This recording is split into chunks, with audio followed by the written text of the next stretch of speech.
Hello everyone, my name is Arya J. Kurcharkar and I am a legal intern at Lex and Company. I'm also a student of 4th year BLB student from GR Kari College of Law, Margao, Goa, under the Goa University. Today I'm going to be talking on the topic of res sub judice under the Code of Civil Procedure 1908.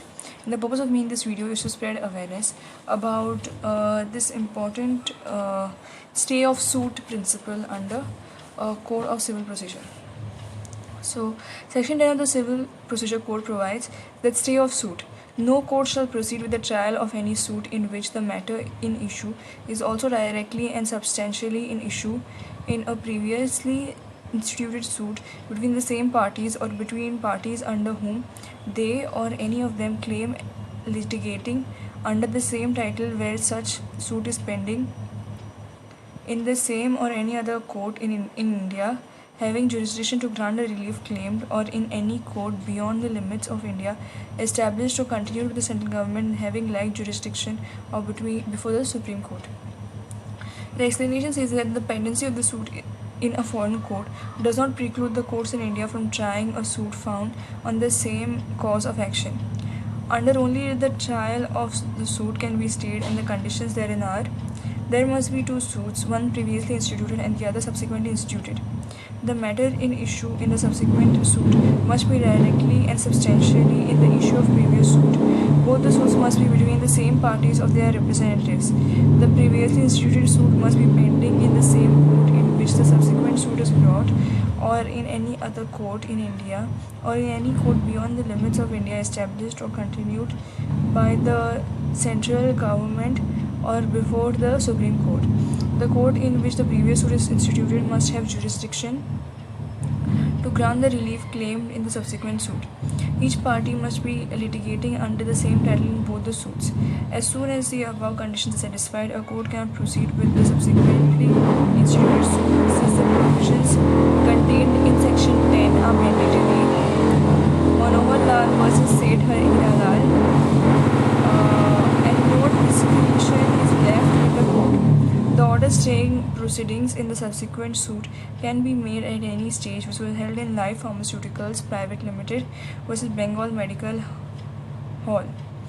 The Supreme Court in National Institute of Mental Health versus Neurosciences versus Parmeshwara observed that the object of Section 10 CPC is to avoid two parallel trials on the same issue by two courts of concurrent jurisdiction and to avoid recording of conflicting findings on issues which are directly and substantially in issue in previously instituted suit.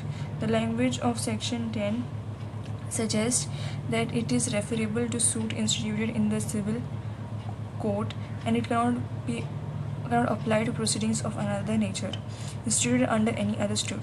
The proceedings before the labor court cannot be equated with the proceedings before the civil court. They are not courts of concurrent jurisdiction. The court said that the fundamental test to attract Section 10 is whether on final decision being reached in the previous suit, such decision would operate as res judicata in the subsequent suit. Section 10 applies only in cases where the whole of the subject matter is both. The suit is identical. For the purpose of operation of Section 10, it is not necessary that all the parties or either side should be same in both the suits. It is enough if there is substantial identity of the parties. Bijendra Kumar versus Basant Kumar. Where the subject matter of the two suits is not the same, Section 10 will have no application merely because the main issue in both the suits is common.